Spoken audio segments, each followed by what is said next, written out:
Wanna play like that?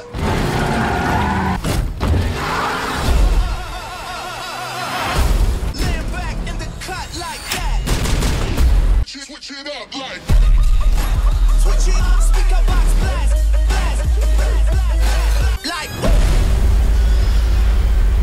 Guys কেমন আছো সবাই? আশা করি সবাই খুব ভালো আছো। ব্যাক টু ব্যাক আমরা কিন্তু ফাস্ট অ্যান্ড ফিউরিয়াসের আরেকটা পর্ব নিয়ে এসেছি, আর আজকে হচ্ছে ফাস্ট অ্যান্ড ফিউরিয়াসের 8 নম্বর পর্ব সম্পর্কে আমরা জানবো, যেটার নাম হচ্ছে ফেট অফ দ্য ফিউরিয়াস। এবং ফাস্ট অ্যান্ড ফিউরিয়াসের এই সিনেমাটি স্পেশালি তোমাদের অনেক বেশি ভালো লাগবে। সেই লেভেলের অ্যাকশনের মতো তো আর দিতে পারবো না, বাট কাহিনীতে অনেক দম রয়েছে। তো এই সিনেমাতে আমরা যেটা দেখবো হচ্ছে এই ফাস্ট অ্যান্ড ফিউরিয়াস ফ্র্যাঞ্চাইজের যে মেন নায়ক ভিন ডিজেল, সেই ভিলেন হয়ে যাবে এবং সেই ভিলেন হয়ে উল্টো ফাস্ট অ্যান্ড ফিউরিয়াসের যে টিম রয়েছে সবার বিপক্ষে চলে যাবে। তো কি কাহিনী, কেন ভিন ডিজেল ভিলেন হয়ে গেল, কেন এই ফাইট গুলো হচ্ছে, এটা আমরা এই সিনেমাতে জানতে পারবো। তো যাই হোক, ফাস্ট অ্যান্ড ফিউরিয়াসের এই সিনেমাটি রিলিজ পেয়েছিল হচ্ছে 2017 সালে, মানে পল ওয়াকার বা ব্রায়ান মারা যাওয়ার 5 বছর পরে। এবং এই ফাস্ট অ্যান্ড ফিউরিয়াস সিনেমাটি মূলত পল ওয়াকার মারা যাওয়ার পর থেকে একবারে বুম হয়ে যায় পুরো দুনিয়াতে। আর সেই হিসাবে এই সিনেমাটাও কিন্তু 1 বিলিয়নের ঘর পার করেছিল। সিনেমাটি নির্মাণে ব্যয় হয়েছিল ওই সময়ে 2200 কোটি টাকা, আর বক্স অফিস আয় করেছিল কত জানো? প্রায় 14,000 কোটি টাকার মতো। এবং অ্যাকশন সিনেমা হিসেবে এই সিনেমাটার IMDb রেটও মোটামুটি ভালো ছিল,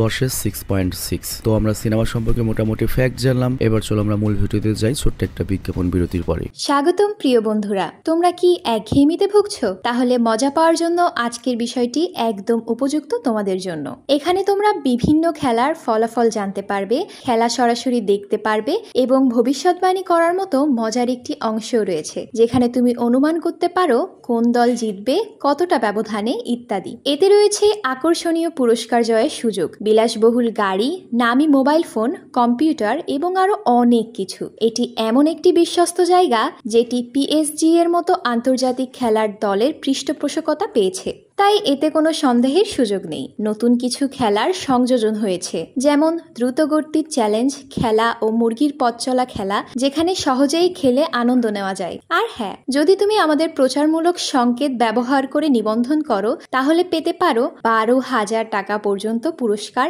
একদম বিনামূল্যে। সঙ্গে থাকবে প্রথম জমাই অর্থের পর বিনামূল্যে ঘূর্ণনের সুযোগও। অর্থ গ্রহণ ও প্রেরণ করা যাবে খুব সহজভাবে, নগদ, বিকাশ, রকেট, ব্যাংক হিসাব সহ আরো অনেক মাধ্যমে। তাই আর দেরি না করে উপরে থাকা স্থায়ী মন্তব্যে ক্লিক করো, সেখানে নিবন্ধনের প্রক্রিয়া রয়েছে।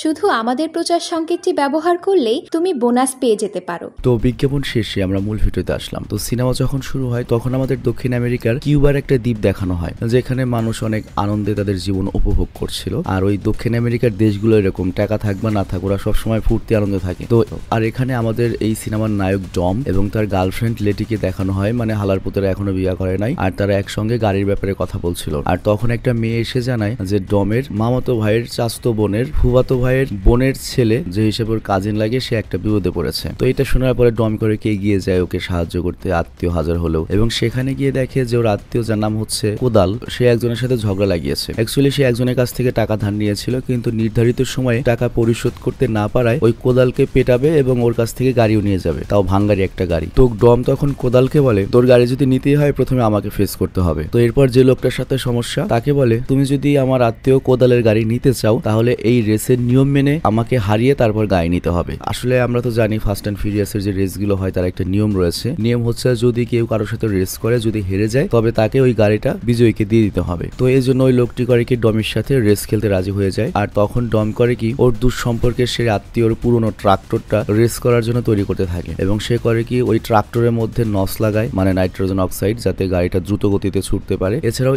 ইঞ্জিনের রেডিয়েটরের যে লাইনটা রয়েছে সেখানে সুতা জুড়ে দেয় বা দড়ি জুড়ে দেয়, যাতে সেটা ধরে টান দিলেই রেডিয়েটরের লাইন খুলে যাবে। আর এর ফলে ইঞ্জিন আরো বেশি উত্তপ্ত হবে, আরো বেশি স্পিড তুলতে পারবে। তো এরপর যথারীতি রেস শুরু হয়ে যায়। আর আমরা দেখি লেটি এবং ডমের ওই দুঃসম্পর্কের আত্মীয় মিলে পুরো শহরে ট্রাফিক কন্ট্রোল করছে, যাতে রেসে কোনো বাধা না আসে। তবে প্রথমেই ডম একটু পেছনে পড়ে যায়, কারণ ট্রাক্টর দেওয়ার কত জোরেই যাবে। তবে কিছু দূর যাওয়ার পর ওই বদমাশ হারামজাদা করে কি ডমের গাড়িকে ধাক্কা দিলে ডমের গাড়িটা ডাস্টবিনে লেগে অনেক ক্ষতিগ্রস্ত হয় এবং পেছনে পড়ে যায়। আর তখনই তখনই ডম করে কি আবার নস চালু করে এবং হাই স্পিডে ড্রাইভ করতে থাকে। কিন্তু কিছু দূর যাওয়ার পরে ওই বদমাশ করে কি তার দলের একজনকে কল করে এবং বাইক দিয়ে ইচ্ছে করে ডমের গাড়ির সাথে অ্যাক্সিডেন্ট করায়। তো এর ফলে ডমের গাড়ি ভেঙে যায় এবং আরো পেছনে পড়ে যায়। তবে তারপরে বুঝতে হবে ডম হচ্ছে এই সিনেমার নায়ক, সে তো কোনোভাবে হারতে পারে না। তো এই জন্য সে করে ওই দড়িটা ধরে টান দিয়ে ওই রেডিয়েটরের যে পাইপটা রয়েছে সেটা খুলে ফেলে। আর এর ফলে যেটা হয় গাড়িটা তুফানের গতিতে ছুটতে শুরু করে। তবে এর ফলে যেটা হয় গাড়ির ইঞ্জিন অতিরিক্ত গরম হয়ে যায় এবং ফুয়েল লিক করে আগুন ধরে যায়। তো আগুনে তো ডমের অবস্থা খারাপ হয়ে যায়। এ কারণে ডম করে কি গাড়ির পেছনে ঘুরিয়ে রেস করা শুরু করে। চিন্তা করে একটা গাড়ি সামনে যে গতিতে যাবে পিছনে কি অত গতিতে যেতে পারবে? কিন্তু ফিউরিয়াস সিনেমাতে সম্ভব এবং আমাদের ডম এই রেসটা জিতেও যায়। তবে গাড়ির ব্রেক ফেলে যাওয়ার কারণে শেষমেশ ওই গাড়িটিকে কিছুতেই সে থামাতে পারছিল না এবং সে গাড়ি থেকে লাফ দেয়, গাড়িটা সমুদ্রে পড়ে যায়। তো আমার কথা হলো এত কষ্ট করে লাভ হইলো কি? এই গাড়িটাই তো নিয়ে যেত, সেই গাড়িটা তো তুই ভাই ধ্বংসই করে দিলি, মানে হুদাই হইলো না ব্যাপারটা। তো এরপর রেস শেষে ওই বদমাশ এসে ডমকে বলে, তুমি রেস জিতে আমার হৃদয় জায়গা করে নিয়েছো এবং এর সাথে কিছু সম্মান অর্জন করেছো এবং এর সাথে সম্মানীয় হয়ে গিয়েছো, এই নাও ডিল অনুযায়ী এই গাড়ির চাবি। কিন্তু ডম তখন বলে, তোমার হৃদয় জায়গা পেয়েছে এবং সম্মান পেয়েছি, সেইটাই যথেষ্ট, আমি এতেই খুশি। তো এরপর ডম করে কি তার ওই আত্মীয়কে নিজের হাই স্পিড গাড়িটা উপহার দিয়ে দেয় এবং সেখান থেকে চলে আসে। মানে পুরো রেসটা হইলো হুদাই আর কি। তো যাই হোক, পরের দিন দেখা যায়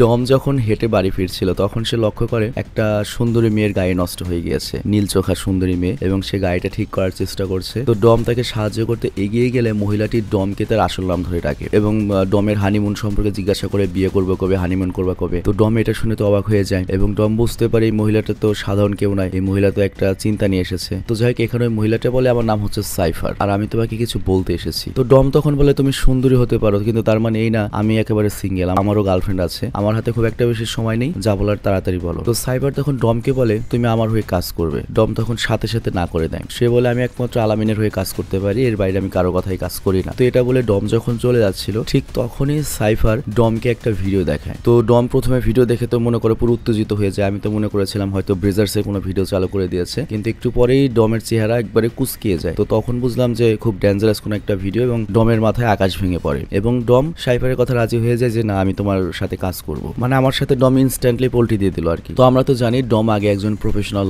রেসার এবং ক্রিমিনাল ছিল, অনেক ধরনের ক্রিমিনালই করেছে, কিন্তু সে বর্তমানে লেটিকে বিয়ে করে সুখের একটা জীবন কাটাতে চাচ্ছিল। কিন্তু সাইফার ওকে এমন একটা ভিডিও দেখিয়েছে, মনে করো ওর মাথার তার ছিঁড়ে গিয়েছে এবং ও বাধ্য হবে যখন সাইফার যা বলবে সেই কাজ করতে। তবে ওই ভিডিওতে কি দেখানো হয়েছিল সেটা আমরা জানতে পারি না, তবে একটু পরে আমি বুঝতে পারবো বলে আশা করছি, কারণ আমি অনেক বেশি স্মার্ট। তো যাই হোক, এখান থেকে সিন শিফট হয় আর আমরা WWE সুপারস্টার আমাদের সবার প্রিয় টাকলা দ্য রককে দেখতে পাই। আর এই সিনেমাতে তার নাম হচ্ছে হবস। তো এখানে আমরা দেখতে পাই সে একটা ফুটবল টিমের কোচ হিসেবে কাজ করছে আর তার মেয়ের ফুটবল টুর্নামেন্ট থাকায় সে তার মেয়েকে মোটিভেশন দিচ্ছিল। আর তখনই তার কাছে একটা এজেন্ট আসে আর সে মূলত আমেরিকার একটা সিকিউরিটি এজেন্সির চিফ। তো হবসও একসময় তার হয়ে কাজ করতো তার কোম্পানিতে। তো এখানে সে হবসকে জানায় ইএমপি নামের একটা ভয়ঙ্কর অস্ত্র জার্মানিজ মিলিটারি তৈরি করেছে, কিন্তু জার্মান কিছু সেনাদের একটা বিদ্রোহী গ্রুপ সেই অস্ত্রটা চুরি করে নিয়ে গিয়েছে। আর এই ইএমপির অস্ত্রের পাওয়ারটা হচ্ছে এইটা একটা শহরের মানে আশেপাশের 2-3 কিলোমিটারের মধ্যে যে কোনো ধরনের ইলেকট্রিক একটা ইম্পালসের ঝড় তৈরি করতে পারে, সবকিছু বন্ধ করে দিতে পারে সাময়িক সময়ের জন্য, আর তাই তোমাকে এটা উদ্ধার করতে হবে। কিন্তু হবস এখানে মিস্টার নোবডির কথা ইগনোর করে এবং তার মেয়ের খেলার দিকে মনোযোগ দেয়। মানে এইসব সিনেমাতে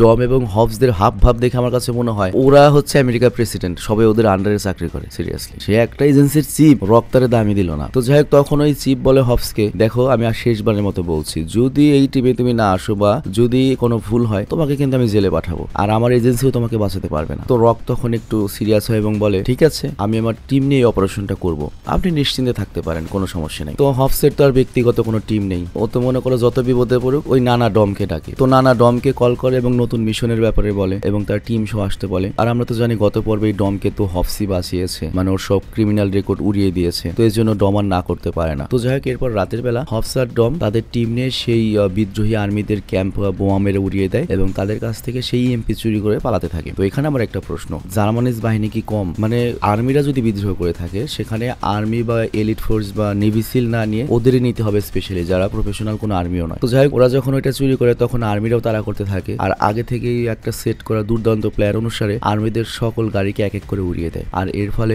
হবসের টিম সেখান থেকে ইএমপি চুরি করে পালাতে সাকসেসফুল হয় আর তারপর সবাই আলাদা আলাদা হয়ে যায় এবং আমরা সবাই আলাদা আলাদা যখন হয় আমরা দেখতে পাই হবস আর ডম একসাথে যাচ্ছে, কিন্তু কিছু দূর যাওয়ার পরই ডমের মনে হয় কৃমিতে একটু লাড়া দেয় আর করে কি হবসের গাড়িটা উড়িয়ে দেয়। তো হবস তো মনে করো শকড হয়ে গিয়েছে এবং আহত হয়ে যায় আর হবসের গাড়িতেই ছিল ওই ইএমপি। তো ডম তখন হবসের গাড়ি থেকে সেই ইএমটিটা নিয়ে নিচ্ছে। তো হবস বুঝতে পারে না এটা কি হচ্ছে। হবস বারবার ওর ডমকে বোঝানোর চেষ্টা করে, তুমি এটা কি করছো, তুমি বুঝতে পারছো না, এটা চুরি করা যাবে না, আগে যতই চুরি চুরি করে এটা চুরি করা যাবে না, কিন্তু ডম কোনো কথা শুনে না, ওইটা নিয়ে চলে যায়। আর হবস তখন দ্রুত তার বাকি টিম মেম্বারদেরকে জানিয়ে দেয় যে ডম আমাদের সাথে বিশ্বাসঘাতকতা করেছে। তো এটা শুনে বাকি সবাই হবসের কাছে যখন আসতে চায়, হবস তখন বলে তোমরা পালিয়ে যাও, তোমরা ধরা পড়ো না, কারণ আমাকে তো ধরা হবেই। আর অন্যদিকে আমরা দেখি গাড়ি নিয়ে ডম একটা এয়ারপোর্টে ঢুকে পড়লে পুলিশ তাকে ধাওয়া করতে থাকে। কিন্তু এখানে একটা প্রশ্ন, নর্মালি বাংলাদেশের একটা এয়ারপোর্টে তুমি ঢুকতে পারবে না ভাই, চারপাশে আটকে থাকে, কিন্তু এখানে ডম ডাইরেক্ট ঢুকতে পারলো। নর্মালি এয়ারপোর্টে এরকম সিস্টেমই নেই যেখানে তুমি ডাইরেক্ট বাইরের গাড়ি নিয়ে ঢুকতে পারবে, সিরিয়াসলি। তো যাই হোক, আমরা দেখতে পাই ডম যখন এয়ারপোর্টে, তখনই একটা বিমান আসে ডমকে রেস্কিউ করার জন্য এবং রানওয়েতে নেমে বিমানের নিচের অংশ খুলে দেয় এবং ডম সেই প্লেনে উঠে যায়। আর এর ফলে ফাইনালি সেই EMP-টা নিয়ে পালাতে সক্ষম হয়। আর আমরা দেখতে পাই এটা কোনো সাধারণ প্লেন লয়লা, এটা সাইফারের পুরো মনে করো যে একটা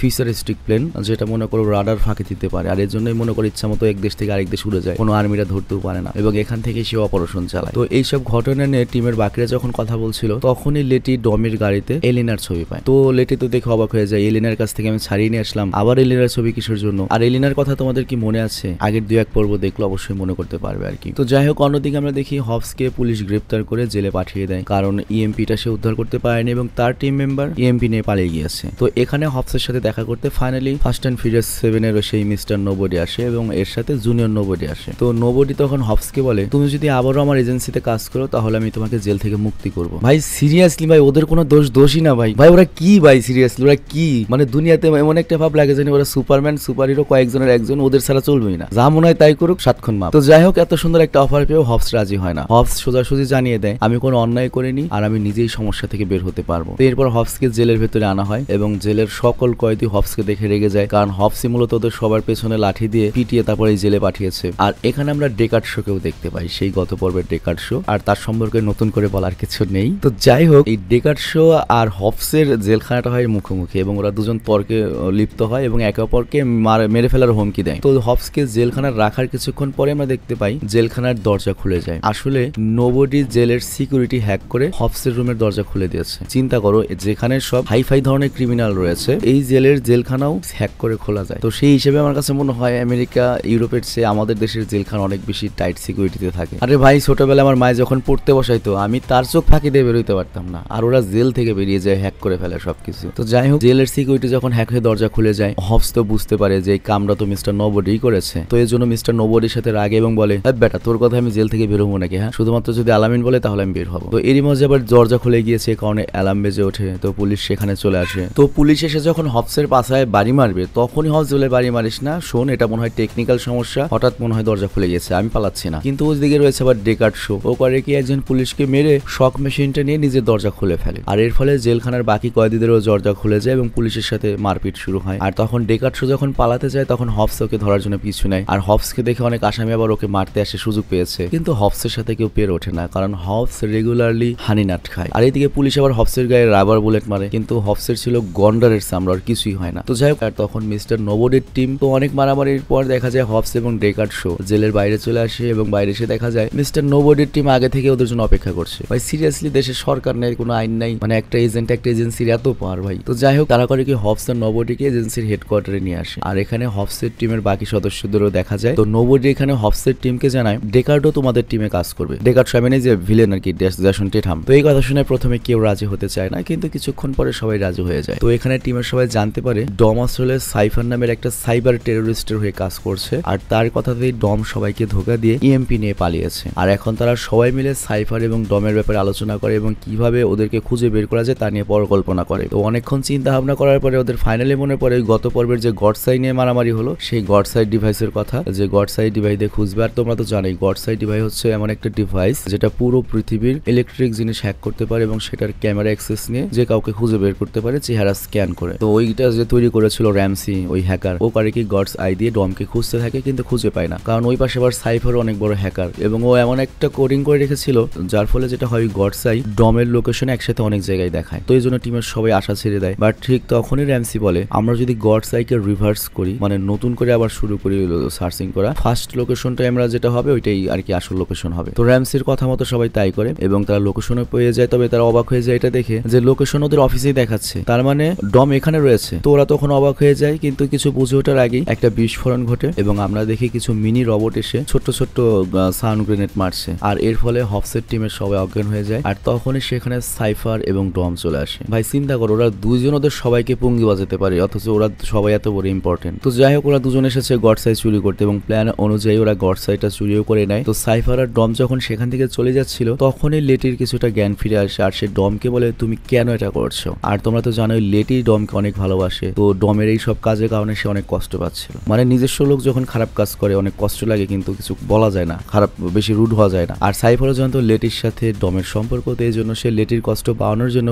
ডমকে লেটির সামনে কিস করে দেয় আর তারপর তারা দুজন সেখান থেকে পালিয়ে যায়। আর এরপর আমরা দেখতে পাই লেটির সামনে ডমকে চুমি খেয়েছে সাইফার, এর জন্য সাইফারকে ডম বকাঝকা করছে। বাট ঠিক তখনই সাইফার করে কি ডমকে প্লেনের একটা গ্লাস রুমের সামনে নিয়ে যায়, যেখানে আমরা ডমের প্রাক্তন প্রেমিকা এলেনাকে দেখতে পাই এবং ছোট একটা ছেলে দেখতে পাই। মানে ওই ছেলেটা ডমেরই সন্তান ছিল ভাই। মানে ওই যে তোমাদের নিশ্চয়ই মনে আছে পরিচালক একটা ধোকা দিল এলিনা মেয়েটার সাথে, ডমও ধোকা দিয়েছে, ওর কাছে প্রেগনেন্ট করে এসে ও বিয়ে করলো আবার লেটিকে, কিন্তু আবার এই বাচ্চার জন্য ডম আবার মনে করে আবার গোলামিও করছে। মানে সাইফার নামের ওই মেয়েটি ডমের এই ফেলেদার বাচ্চাকে আটকে রেখেই কিন্তু ডমকে বাধ্য করছে সবকিছু করাতে। তো যাই হোক, জীবনে প্রথমবার নিজের সন্তানকে দেখে ডম তো খুব ইমোশনাল হয়ে পড়ে এবং আমরা বুঝতে পারি এর আগে মোবাইলে ডমের ওই সন্তানের ভিডিওই দেখিয়েছিল এই সাইফার। তবে চাইলেও সে তার ছেলেকে কোলে নিতে পারছে না, কারণ রুমটি বুলেট প্রুফ গ্লাস দিয়ে ঘেরা। আর এই সাইফার মেয়েটিকে দেখে অনেক সুন্দরী মনে হলো, ভাই তোমার বইয়ের মতোই মারাত্মক দরজাল এবং ডেঞ্জারাস। তো যাই হোক, এই জন্য ডম করে কি শুধু গলায় থাকার লকেটটা খুলে সেখানে ঝুলিয়ে রাখে আর এরপর সে সাইফারকে বলে তুমি এবার আগের ডমকে দেখবে। তবে আমি আগের ডম আর পরের ডম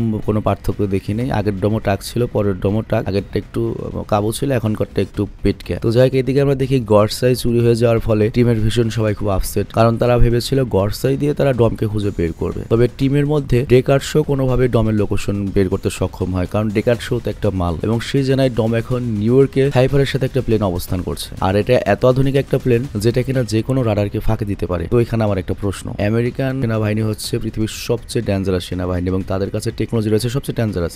ওদের রাডার যে বিমান ডিটেক্ট করতে পারে না, ডেকার্ড শো সেটা ডিটেক্ট করতে পারে। তো যাই হোক, তারপরও ডেকার্ড শো করেছে, তার এই জন্য মিস্টার নোবডি হবসকে দেখে ডেকার্ডের কিছুটা প্রশংসা করে, মানে একটু জ্বালায়। আর তারপর তারা সবাই নিউ ইয়র্কে যাওয়ার জন্য প্রস্তুত হয়ে যায়। আর এর পরের দৃশ্যে আমরা নিউ ইয়র্ক সিটি দেখতে পাই এবং তারা সেখানে একটা মাসের ভ্যানে করে নিউ ইয়র্কে গিয়েছে। আর এখানে লুকিয়ে আসার কারণ হচ্ছে ইএমপি চুরির ফলে তারা সবাই এখন মোস্ট ওয়ান্টেড ক্রিমিনাল এবং এই যে মিস্টার নোবডির যে অর্গানাইজেশন এটা সরকারি হলো, তারা নিজেদের মতো কাজ করছে আর কি। মানে ইএমপি উদ্ধার করে হয়তো সরকারকে বলবে না উদ্ধার করে আনছি, আমার অবৈধ লোক দিয়ে আনছি, এখন কি করবা করো। তো যাই হোক, এখানে জুনিয়র নোবডি ওদেরকে ওয়েলকাম জানায় এবং তাদের নতুন বেসমেন্ট দেখায় এবং এখানে সকল ধরনের স্পোর্টস কার, অত্যাধুনিক গাড়ি, এমনকি হেলিকপ্টারও ছিল। আর এই দিকে ডম নিউ ইয়র্কে এসে সাইফারের একটা কাজে ব্যস্ত হয়ে পড়ে। তবে সাইফার প্রতিনিয়ত ডমকে কিন্তু গডসাইয়ের মাধ্যমে নজর রাখছিল, মানে যেখানে যাক অটোমেটিক্যালি ক্যামেরাকে ডিটেক্ট করতে থাকে। আর এরপর ডম করে কি তার পায়ের ওখানে থাকা গাড়ির একটা বোতাম প্রেস করে আর এই কারণে গাড়ির ইঞ্জিনের সমস্যায় গাড়িটা বন্ধ হয়ে যায়। মানে এটা ডমের একটা প্ল্যান, কেন করলো একটু পরে বুঝতে পারবে। তো এরপর ডম করে কি গাড়িটা পার্ক করে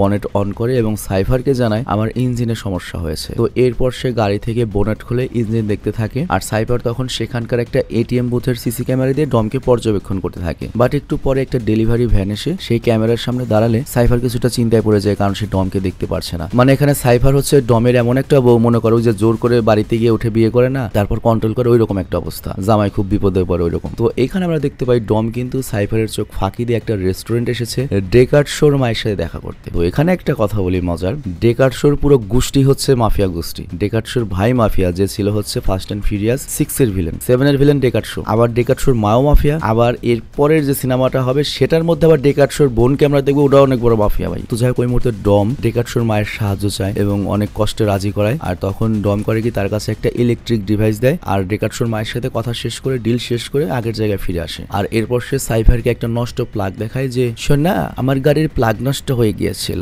তো যারা এরকম দরজাল বইয়ের আন্ডারে আছো তারা হয়তো ব্যাপারটা রিলেট করতে পারছো। আর এরপর আমরা দেখি সাইফার তার টিমকে নিয়ে নিউ ইয়র্কে আসা রাশিয়ার প্রতিরক্ষা মন্ত্রীকে ট্র্যাক করতে বলে, কারণ তার কাছে একটা সাবমেরিনের নিউক্লিয়ার রকেটের লঞ্চ করছিল। বিষয়টা বুঝিয়ে বলি, এখন রাশিয়ার প্রতিরক্ষা মন্ত্রী গিয়েছে আমেরিকাতে, সে তো নিজের সেফটি ছাড়া যাবে না, আমেরিকা যদি গ্রেপ্তার করে বা অকাম করে। তো এই জন্য একটা সাবমেরিনের মধ্যে যে তোমার নিউক্লিয়ার বা পারমাণবিক বোম রয়েছে সেটা লঞ্চ কোড রয়েছে। আর ওই ব্রিফকেসটা এত ইম্পর্টেন্ট যে সে নিজের হাতের সাথে চেইন দিয়ে বেঁধে রেখেছে। সিরিয়াসলি এগুলো অনেক ডেঞ্জারাস জিনিস। আমার তো অবাকই লাগে যে আমেরিকা রাশিয়ার 5000 নিউক্লিয়ার ওয়েপন রয়েছে, এক একজনের আন্ডার এক একটা নিউক্লিয়ার ওয়েপন। কোন শালার কোন সময় মাথা খারাপ হবে, কিসের উপর রাগ হবে, ওর সাথে ঝগড়া করে এসে একটা লঞ্চ করে দিল। Serious problem. তো আমার তো অবাকই লাগে কেমনে নিয়ন্ত্রণ করে। তো যাই হোক, সাইফার তখন তার টিম মেম্বারদেরকে বলে ওই এলাকার আশেপাশের 2 কিলোমিটারের মধ্যে যতগুলো গাড়ি রয়েছে সবগুলো গাড়ি হ্যাক করো, মানে মনে করো টেসলার মতো যেগুলো অটোমেটিক গাড়ি রয়েছে আর কি। তো তার টিম মেম্বাররা তার কথা অনুযায়ী সকল গাড়ি হ্যাক করে ওই মন্ত্রীর কনভয়ের দিকে নিতে থাকে। আর গাড়িগুলো তো সব অটোমেটিক ড্রাইভে ছিল এবং এবং দেখে মনে হচ্ছিল পুরো জম্বি মুভির মতো, মানে মানুষ যেমন জম্বি হয় গাড়িগুলো জম্বি হয়ে গিয়েছে। আর এই দিকে হফসের টিমও এগুলো যখন দেখতে পায়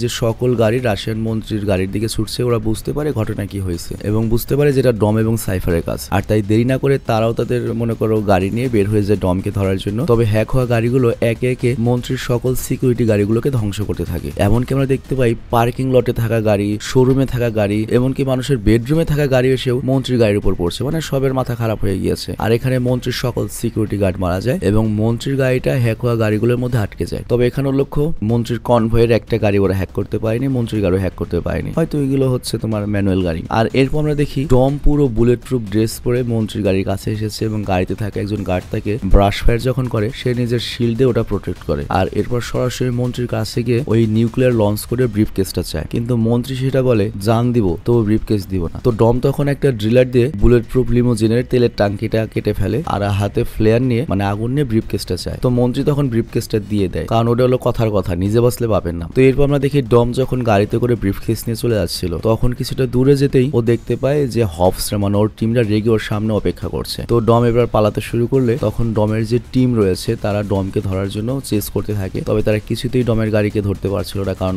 অনেক বেশি হর্স পাওয়ারের গাড়ি। আর কিছু দূর যাওয়ার পরে দেখা যায় লেটি করে কি তার নিজের গাড়ি থেকে ডমের গাড়িতে একটা হুক লাগিয়ে দেয়। আর এরপর হফসের দলের বাকি 4টা গাড়ি ও 4 দিক থেকে ডমের গাড়িতে হুক লাগিয়ে দেয় এবং ফাইনাল ওকে থামায়। কিন্তু ডমের গাড়ি ছিল হচ্ছে পাগলা ঘোড়া, এত বেশি হর্স পাওয়ার ছিল যে সবগুলো গাড়িকে উল্টিয়ে পাল্টিয়ে ফেলে এবং শেষ পর্যন্ত তার নিজের গাড়িটা উল্টে যায়। আর তারপর ডম দ্রুত ব্রিফ কেস নিয়ে সেখান থেকে পালিয়ে যেতে থাকলে ডেকার্ড শোর সামনে আসে এবং ওকে থামায়। কিন্তু আমরা দেখতে পাই এখানে ডম কোনো কিছু ভেবে ডেকার্ড শোকে গুলি করে, এই পয়েন্টটা মনে রাখতে হবে তোমাদের। আর কিছু দূর যাওয়ার পরেই লেটি তার সামনে এসে দাঁড়ায় এবং ডমের কাছ থেকে ব্রিফ কেসটা নিয়ে এসে পালিয়ে যাচ্ছিল। বাট তখনই সাইফারের টিমের একজন এসে লেটির হাত থেকে ব্রিফ কেসটা নিতে চাইলে লেটি তাকে বাধা দেয়। আর এরপর যখন লোকটি লেটিকে গুলি করতেই যাবে তখন ডম উল্টো ওই লোকটিকে গান পয়েন্টে নিয়ে নেয় এবং লেটিকে বাঁচায়। তবে লেটিকে বাঁচালেও ব্রিফ কেসটা নিয়ে সে ঠিকই তার নতুন দরজাল বইয়ের কাছে চলে যায়। আর এদিকে লেটি ব্রিফ কেস নিয়ে চলে যাওয়ার চেষ্টা করেছিল, তবে তারপর ডম তাকে গুলি না করায় সাইফার ডমের উপর প্রচন্ড রেগে যায় এবং ওকে শাস্তি দেওয়ার জন্য ডমের চোখের সামনে এলেনাকে গুলি করে হত্যা করে মেরে ফেলে। বেচারা এলেনা কোনোদিনও দামে পাইল না এই সিরিজে, অথচ আমার খুব ভালো লাগতো। লেটি যে কত সুন্দরী। তো যাই হোক, ডমের ছোট্ট ছেলেটি তখন কাঁদতে থাকে এবং ডম পুরো স্তব্ধ হয়ে যায়। তবে অ্যাকচুয়াল সিনেমার যে কাহিনী জায়গাটা অনেক ইমোশনাল ছিল আর কি। আর অন্যদিকে আমরা দেখি ডেকার্ড শোর মৃত্যুর খবর শুনে হফসের টিম সবাই ভেঙে পড়ে, বিশেষ করে ডেকার্ড শোর এক সময় সবচেয়ে ভয়ানক শত্রু হফস আরো বেশি ইমোশনাল হয়, কারণ ওর সাথেও কখনো ভালো ব্যবহার করেইনি। তবে যে লোকটি লেটির হাত থেকে ব্রিফ কেসটা নিয়েছিল এবং তার ছবি থেকে বা তথ্য থেকে সাইফারের পরবর্তী লোকেশন এবং পরবর্তী টার্গেট ওরা ট্র্যাক করার চেষ্টা করে। তো এখানে ওরা জানতে পারে সাইফার রাশিয়ার প্রতিরক্ষা মন্ত্রীর কাছ থেকে যে ব্রিফ কেসটা চুরি করেছে সেই ব্রিফ কেসটা দিয়ে রাশিয়ার যে নিউক্লিয়ার সাবমেরিনটা কন্ট্রোল করা যাবে সেইটা কোথায় রয়েছে এটা ওরা বের করে। আর ওখানে তোরা যাবে এবং ওরা এখন কি করবে, হয়তো ওই রাশিয়ান সাবমেরিনটা নিয়ে বিভিন্ন দেশে নিউক্লিয়ার বোমা মারার হুমকি দিয়ে টাকা পয়সা হাতাবে। তো এই জন্য হফসের টিমও রাশিয়া যাওয়ার জন্য প্রস্তুত হয়ে যায় এবং তারা এটাও বুঝতে পারে যে এটাই ডম এবং সাইফারকে ধরার শেষ সুযোগ। আর এই জন্য তারা তাদের সবচেয়ে বেস্ট ওয়েপন বেস্ট গাড়িগুলো নিয়ে রাশিয়া চলে আসে। তো যাই হোক, হফসের টিমের সবাই এখানে মিলিটারি ক্যাম্পের দিকে খেয়াল রাখতে শুরু করে। আর এই সময় দেখা যায় ডম তার গাড়ি নিয়ে হাই স্পিডে সেই বেসের দিকে এগিয়ে আসছে। আর এটা দেখে রাশিয়ান ক্যাম্পের সেনারা দ্রুত এরিয়া লকডাউন করে দেয়। ভাই সিরিয়াসলি রাশিয়া তাদের নিজের দেশে এরকম একটা রেস্কার দেখে ভয় পেয়ে লকডাউন করে দেবে, মানে রাশিয়ান সৈন্যদের একেবারে বাংলাদেশি সৈন্য দেখায় ফেলছে। তো যাই হোক, ডম করে কি তখন তার গাড়িতে থাকে এমপি ডিভাইসটা অ্যাক্টিভ করে এবং ক্যাম্পের সকল ইলেকট্রিক সিস্টেম অচল করে দেয়। ফলে ক্যাম্পের গেট খুলে যায় আবার এবং ডম ক্যাম্পে ঢুকে পড়লে আর্মির ওপর গুলি চালায়, এমনকি হেলিকপ্টার দিয়ে গুলি ছুটতে থাকে। কিন্তু ডমের যে ইএমপি ডিভাইসটা ওটা আবার চার্জ হয়ে যায় ফুল চার্জ। আর তারপর আবারও যখন একটা পালস মারে তখন হেলিকপ্টারও ক্র্যাশ হয় এবং সাবমেরিনেরও পাওয়ার অফ হয়ে যায়। আর এরপর সাইবার করে কি হ্যাকিং এর মাধ্যমে সাবমেরিনটাকে আবার রিস্টার্ট করে এবং কন্ট্রোল নিয়ে নেয় এবং ডম এরিয়া থেকে কিছুটা দূর এসে সাইফারের একজন টিমের সাথে দেখা করে। আর এখানে একটা বিষয় বলি, সাবমেরিন কোনোভাবেই হ্যাক করা যায় না, মানে হ্যাক করে যে তুমি একবারে রোবটের মতো চালাবে ওটা পসিবল না, এরকম সিস্টেমই সাবমেরিন নেই। তুমি কি করতে পারবে, সাবমেরিনের যে ভেতরের সিস্টেমগুলো রয়েছে ওগুলোকে তুমি অচল করে দিতে পারবে, রাডার সিস্টেমকে জ্যাম করে দিতে পারবে, মানে কানা করে দিতে পারবে, মানে এটা সিনেমাটিক একটা ব্যাপার। তো যাই হোক, এইদিকে আমরা দেখতে পাই দূর থেকে হফসের টিম তো এতক্ষণ এই সবকিছু দেখছিল। আর তখন তাই সাইফারের হাত থেকে সবকিছু বাঁচাতে র্যামসি একটা প্ল্যান বের করে। সে সবাইকে বলে ক্যাম্পের ভেতরে একটা কন্ট্রোল রুমে তোমরা যদি যেতে পারো তাহলে সাবমেরিনটাকে নিজের কন্ট্রোলে আমি আবার আনতে পারবো, মানে গত পর্বের মতো যদি ওই টাওয়ারে যেতে পারো তাহলে এটা করতে পারবো। এরপর তারা দুইটা প্ল্যান করে, একটা হচ্ছে হবস, লেটি আর র্যামসি কন্ট্রোল রুমে যাবে, আর এতে র্যামসি সেখান থেকে সাবমেরিন হ্যাক করে সাইফারকে বাধা দিতে পারবে যাতে সাবমেরিন চুরি করে না নিয়ে যেতে পারে। আর সেকেন্ড প্ল্যান হচ্ছে জুনিয়র নোবডি এবং আরো দুজন যাবে হচ্ছে ডাইরেক্ট সাবমেরিনের ভিতরে এবং ওইখানে যে নিউক্লিয়ার বোমার যে চিপ রয়েছে যেটা অটো লঞ্চ করা যায় সেটা খুলে ফেলার চেষ্টা করবে। তো এর ফলে কি হবে, নিউক্লিয়ার বোমা কোনোভাবেই অটো লঞ্চ করা যাবে না। তো প্ল্যান অনুযায়ী হবস, লেটি আর র্যামসি কন্ট্রোল রুমে যায় আর র্যামসি হ্যাক করা শুরু করে। তো র্যামসি এখানে সফলভাবে সাইফারের কাছ থেকে সাবমেরিনের কন্ট্রোল নিয়ে নেয়, কিন্তু কিছুক্ষণ পরে দেখা যায় সাইফার মনে করো আরো হাইটেক, সে সাবমেরিনের কন্ট্রোল আবার নিয়ে নিয়েছে। তো এইভাবে একবার এই মেয়ের কাছে যায়, একবার ওই মেয়ের কাছে যায়, তবে শেষমেশ সাইফার নামের মেয়েটাই সাবমেরিনের কন্ট্রোল নিয়ে নেয়। মানে সাইফার যেখানে এই পুরো সিরিজের নায়ককে কন্ট্রোলে নিয়ে নিয়েছে সেখানে সাবমেরিন আর কি, আর র্যামসি কোন গোড়ার টিম, এবং উল্টো র্যামসিকে কানেকশন থেকে ব্লক করে দেয়। তো এর ফলে র্যামসি সাইফারের কাছে হেরে যায়। আর অন্যদিকে বাকি তিনজন সাবমেরিনে প্রবেশ করে চিপটা খুঁজে বের করার চেষ্টা করে, কিন্তু সাইফার এটা বুঝতে পেরে করে কি সাবমেরিনের গেট লক করে দেয়। তবে অনেক খোঁজাখুঁজির পরে শেষ পর্যন্ত মিস্টার ছোট নোবডি চিপটা খুঁজে পায় এবং খুলে নিয়ে বের হয়ে আসে, এবং এর ফলে যেটা হয় নিউক্লিয়ার বোমগুলো সিকিউরড হয়ে গিয়েছে। তবে নিউক্লিয়ার বোমের কন্ট্রোল হারিয়ে সাইফার তো খুব রেগে যায় এবং রেগে সে দ্রুত সাবমেরিনটাকে চালু করে খোলা সমুদ্রে নিয়ে যাওয়ার চেষ্টা করে, মানে সাবমেরিন নিয়ে পালাবে। আর সাবমেরিনে একবার যদি সমুদ্রে ডুব দেয় ওটা হচ্ছে খড়ের গাদার মধ্যে একটা সুই খোঁজার মতো, জীবনও খুঁজে পাবে না। তো হবস তখন প্ল্যান করে যেভাবে হোক এটা তো আটকাতে হবে, কারণ একবার যদি সাবমেরিন খোলা সমুদ্রে চলে যায় তাহলে আর কোনোদিনও সেটাকে পাওয়া যাবে না, সারা জীবন দুনিয়া একটা টেনশনে থাকবে। তো এর জন্য তারা 10 মাইল দূরে সমুদ্রের গেটে গিয়ে সাবমেরিনকে আটকানোর প্ল্যান করে। আবার তাদের পেছনে পড়ে গিয়েছে রাশিয়ান আর্মিরা এবং তারা এলে পাথরে গুলি করতে থাকে, রকেট ছুটতে থাকে। আর একটা রকেট এসে হবসের টিমের একজনের গাড়ির সামনে এসে পড়লে সেই গাড়িটা বরফে প্রায় ডুবতে শুরু করে আর কি, রোমানের গাড়িটা। বাট তখনই তেজস্বকে বাঁচিয়ে নেয় হুক তুলে। আর এদিকে সাইফারের প্লেনের কার্গোতে হঠাৎ করে দুজন ঢুকে পড়ে। ভাই ওরা কিভাবে আসলো, কই থেকে আসলো কিচ্ছু দেখানো নাই। তো যাই হোক, এরা হচ্ছে ডেকার্ড শো আর ওর ভাই ওয়েন শো, মানে পার্ট 6 এর ভিলেন, পার্ট 7 এর ভিলেন। তো ডেকার্ড শো আর ওয়েন শোকে দেখে সাইফার তো পুরো চমকে যায় যে এই দুই হালা এখানে আসলো কিভাবে, এরা মোড়ের পরও বাঁচে কিভাবে। তো এখানে আসে হচ্ছে সিনেমার আসল টুইস্ট। অ্যাকচুয়ালি ডম আর ডেকার্ড শো আগে থেকেই প্ল্যানে ছিল। ডম যখন ডেকার্ড শোকে গুলি করেছিল তখনই ডমের পাঠানো লোকই ডেকার্ড শোকে তুলে নিয়ে গিয়েছে, পর ডেকার্ড শোর মায়ের কাছে নিয়ে গিয়েছে আর ওর মা ওকে অনেক ইমোশনাল কথা বলিয়ে ডমের একটা কাজ করাতে রাজি করায়। আর এরপর ডমের দেয় ইলেকট্রিক ডিভাইসটাকে দিয়ে দেয় যেটা দিয়ে ওরা সাইফারকে ট্র্যাক করতে পারবে ওরা কোথায় রয়েছে। তো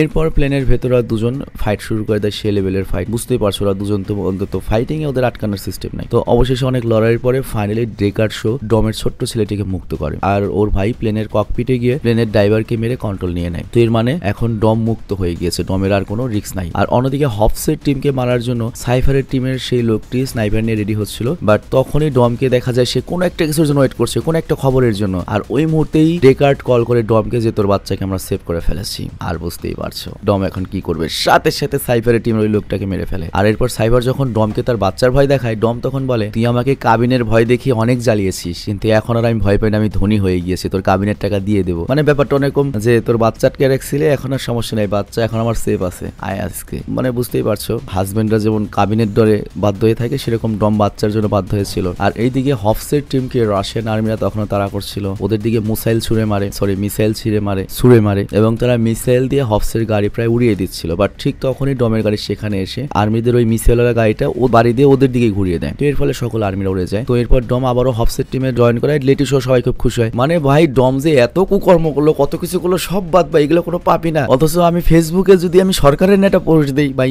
20 বছরের জেল। তো যাই হোক, তবে সাইফার এটা দেখে প্রচন্ড রেগে যায় এবং সাবমেরিন থেকে দুইটা মিসাইল হবসের টিমের দিকে ছুড়ে মারে, কিন্তু হবস করে সেই মিসাইলগুলোকে অনেক রিস্ক নিয়ে নিজের জীবনের ঝুঁকি নিয়ে টিমকে বাঁচায়। তবে সাইফার এতে আরো রেগে যায় আর এরপরও করে কি সরাসরি সাবমেরিন দিয়ে ওদের উপর আক্রমণ চালায়, মানে বরফের উপর দিয়ে গাড়িগুলো যাচ্ছিল নিচ থেকে ঠুকা মারে। কিন্তু তারপরেও হবসের টিম কোনোভাবে সাবমেরিনের আঘাত থেকে বেঁচে যায়, কিন্তু সাইফার তো ছাড়ার পাত্র নয় এবং সে তাদেরকে লক্ষ্য করে হিট সিকার মিসাইল ছুড়ে মারে। হিট সিকার মিসাইল হচ্ছে এটা এমন একটা টেকনোলজি মানুষের শরীরের গরম ডিটেক্ট করে বা যেখানে তাপমাত্রা আছে সেটা ডিটেক্ট করে সেই লক্ষ্যে আঘাত আনে। তো তখন ডম করে কি নিজের টিমকে বাঁচানোর জন্য ওর গাড়ির নস চালু দিয়ে ওর গাড়িটাকে হিট করে ফেলে এবং উল্টো দিকে যেতে থাকে যাতে ওই রকেটটিও ওকে অনুসরণ করে, মিসাইলটিও। তো ডম এখানে বিভিন্ন জায়গায় ঘুরে ঘুরে এসে সাবমেরিনের সাথে ফাইনালি ওই হিট শিকার মিসাইলটিকে লাগিয়ে দেয়। এর মানে হলো কি তোমার পেরেক তোমার পেছনেই গেল। তো সাথে সাথে সাবমেরিনটা বিস্ফোরণে ছিন্ন বিচ্ছিন্ন হয়ে যায়, কিন্তু ডমের কিছু হয় না ভাই, সিরিয়াসলি ডমের কিছু হয় না। এবং আমরা দেখতে পাই উল্টো ডমকে বাঁচাতে টিমের বাকি সবাই একটা শিল্ড তৈরি করে যাতে ওই আগুনের ঘ্যাপসাটা, মানে এই ঘ্যাপসা ওয়ারটাই মাত্র বানাইলাম আর কি, বুঝতে পারছো আর কি বোঝাইতে চাইছি, ওইটা যাতে না আসে।